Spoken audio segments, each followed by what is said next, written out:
Gariin ifa abdataa ansi maleen qabu yoom harkana flataa yoom harkana flataa. Yoyyaa ashamaa akkam jirtu kabajamtootaaf hordoftoota qophii Oromiyaa 24 nagaaf jaalalli tokkummaan bakka jirtan hundaatti hunda keessaniif yaa ta'u jechaa guyyaa har'aallee seenaawwan nama barsiisan keessaa tokko isiniif qabadheen dhiyaadheeraatii hanga xumura qophii kanaatti laayikii fi sheer akkanumallee sabskiraayib gochuun na waliin tura. Appilikeeshinii moobaayilii suuraan moobaayila keessaniin ka'u kan amma kaasuun olitti akka isiniif dabalu yeroo suuraa kaatan qulqullina suuraa keessanii daran akka dabalu keessumaa selfii ka'uu warra jaallattaniif immoo ajaa'iba kan ta'e liinkiin isaa komentii viidiyoo kanaa kan jalqabaa jala jira. Liinkii kana tuquun appilikeeshinii sana ammuma daawunlood godhaa jechaa gara seenaa kanaatti kan isin dabarsu ani Gammachiis Tashoomeeti. Gariin ifa abdataa ansi maleen qabu yoom harkana flataa yoom harkana flataa. Keessumaayyuu bara kana keessa diigamuu gaa'ilaatiif sababa kan ta'e galii abbaa manaan yookiin immoo haati manaan argattudha. Jalqaba irratti maallaqa arganii walitti dhufaniiru taanaan immoo walirraa fagaachuun isaanii gituma kanaan dabala. Bara kana keessa abbaa manaan qofti hojjetee mana bulchuun jireenya gaggeessuun yeroo itti ulfaatirra jirra. Sababa kanaaf dubartiin illee gahee hojii ishee mijatu barbaaddattee obboleessa ishee abbaa manaa ishee waliin jiraatu deeggaruun bara dirqamatti ta'erra jirra. Kana ta'uu baannaan garuu karoorri gara fuulduraatti waliif qabatame ilmaan horatanii gita gaariin barsiisuu mana gaarii keessa jiraachuu konkolaataa bituu fi kanneen kana fakkaatan galii karaa tokkoon qofa argamuutiin gonkumaa hin danda'amu. Sanayyuu qofa miti meeshaa mana keessaa kanneen akka televizyinii, firiijii, soofaa, siree fi kanneen kana fakkaatan bituun bara kana jabaatanii hojjechuu nama barbaachisa. Haadha manaa fi abbaa manaa intala dubaraa tokko waliin qaban waliin jiraatanii tokkotu ture. Yeroo bultii isaaniitiinis yoo xiqqaate waggaa 5 waliin jiraatanii intalli isaanii barnoota 0 yookiin immoo keejii barachuuf mana barumsaa seenteetti. Abbaan manaan dura irratti qabeenya maatiin isaa kennaniifiin akkatti jiraatuuf baajaajii bitateera. Baajaajii bitate kanaanis gatii mana kiraa fi wantoota mana keessa barbaachisan hunda guutee haadha manaa isaa gargaara. Haati manaan kan inni hojjetuun mana keessa daa'ima qaburraatii kaasee wantoota barbaachisan hunda gahee ishee kan ta'e ni dalagdi. Maarree bifa kanaan waggaa 5 erga jiraatanii booda waggaa tokko dura abbaan manaan maallaqa baajaajii oofee hojjetu kana haadha manaatti kennuu ni dida. Gatii mana kiraallee kanfaluuf duubatti jedha.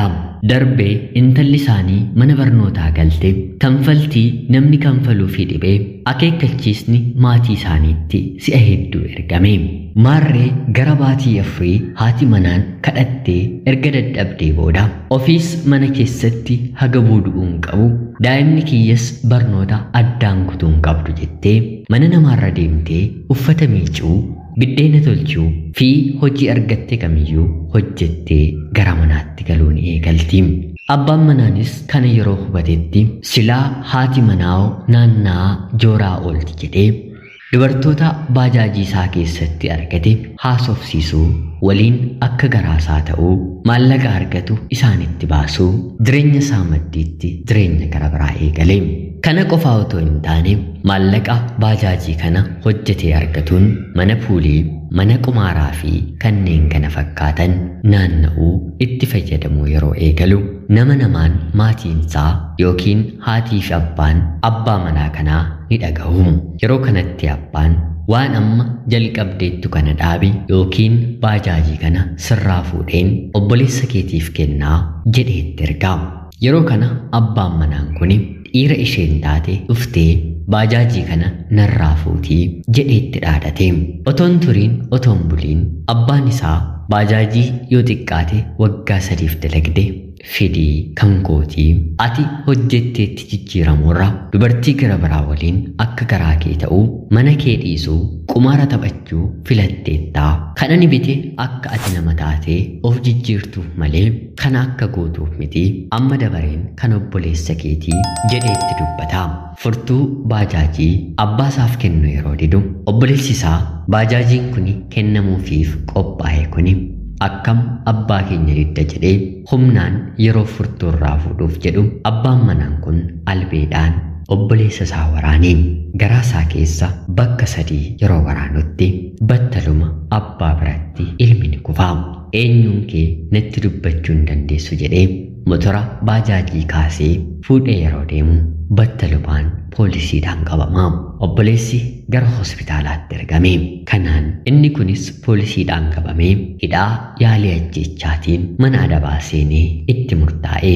Baajaajiin kunis haadha manaasaaf deebitee daa'ima ishee akka itti guddistuuf kennamtee fi namatti qacarattee kontiraata hojjechiifachaa jirti.